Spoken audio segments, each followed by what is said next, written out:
शेपूची भाजी म्हटले की सगळीच नाक मुरडतात. आज अशी भाजी करून दाखवतो की न खाणारी बी खाशीला. चला तर मग दाखवतो. शेपूची छानपैकी फ्रेश भाजी घेतलोय बघा.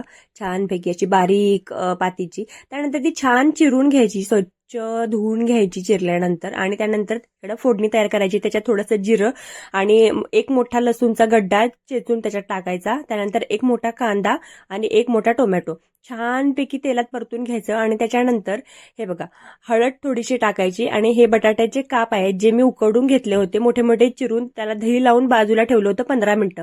त्यानंतर ते या फोडणीत टाकायचे आणि वरून मोठा 1 चमचा तिखट घालायचं. या भाजीला भरपूर तेल वापरायचं आणि भरपूर तिखट वापरायचं, तरच तुमची भाजी छान होणार आहे. त्यानंतर ही बारीक स्वच्छ धुतलेली भाजी त्याच्यावरून अशी पेरून घ्यायची छानपैकी. आणि चवीनुसार मीठ टाकायचं आणि झाकून ठेवायचं 10 मिनिटं. आणि त्याच्यानंतर हे बघा, भाजी अशी तुमची सुंदर होते म्हणून सांगू, लय भारी होते. 1 नंबर करून बघा नक्की. नाही खाणारी ती बी खाशीला आणि अजिबात वास मारा ना. 1 नंबर.